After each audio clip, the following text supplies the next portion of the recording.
tell, but what we're seeing is some swirling and spinning areas of low pressure. This is not all concentrated, it's not all tied in together, but it's enough of a system that it's creating some impacts on the Outer Banks. It's not a true tropical system either. It doesn't have a name or anything like that, but it is making for some issues.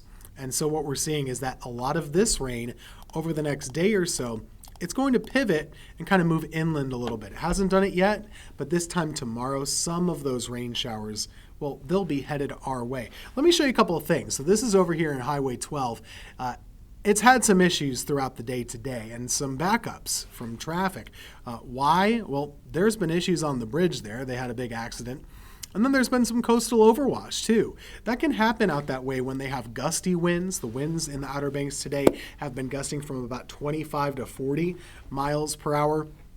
That's been the way that it's been. Now for us, when we start to see that rain get a little bit closer to here, we're not really expecting to have the same impact that they are. We won't have as much rain. We won't really have all that many gusty winds either, but it will be a difference. It'll be a weather difference kind of a day for our area. So let me kind of show you how that happens.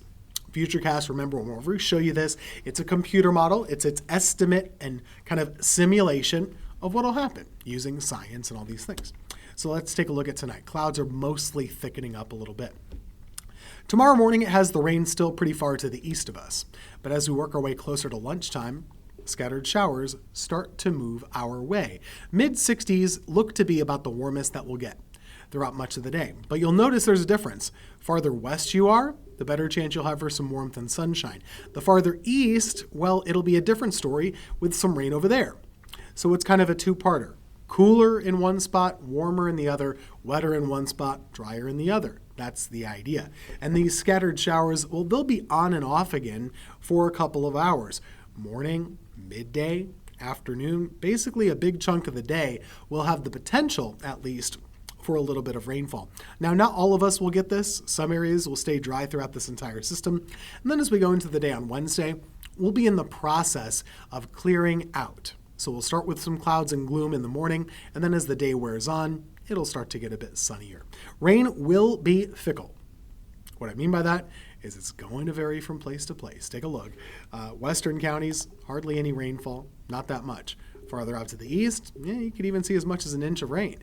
So it really just depends on where you are. And this has a lot of variation place to place, time to time throughout the Carolinas. To show it to you in a different way, we do have this low pressure area kind of working its way up the coast. And where is it going? It's going north.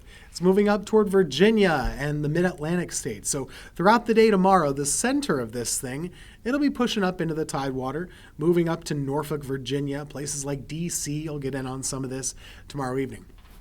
Just because we're on the west side doesn't mean it'll be totally dry. I do think some on and off showers are possible and likely throughout the day on Tuesday. So have the rain gear with you. You might have to use it from time to time. As we go into Wednesday, this thing pivots farther up to the northeast, into the mid-Atlantic and New England. Not so much the case for us down here. So bottom line, the forecast for the next couple of days, chance of rain is possible tomorrow. More showers to the east of Greensboro. Fewer showers to the west of Greensboro.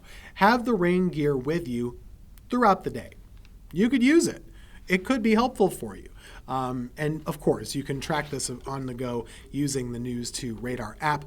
I do it. You should too. It's really helpful to be able to know where these showers are popping up, and it will help you out. Of course, we'll have you covered throughout the day too.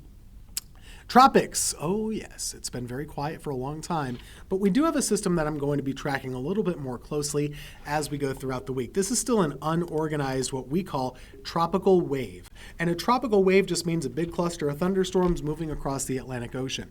Over the next week, there's a pretty good chance it forms. The Hurricane Center gives it an 80% chance of forming, and we will keep we'll keep you posted on where it might be headed after that. Right now, the odds of it moving closer to us are pretty low, but it's still something we'll want to be keeping an eye on as we get closer and closer. Just because we haven't had many storms to track in a while, this is the first one. And once it forms, we'll have more information because then we know what the center of the system will be. 7-day forecast, quick look at it for you. Rain for tomorrow on and off. Drier after that. We'll be in the mid-80s for the end of the week. Stay tuned. We'll have a report from the Outer Banks coming.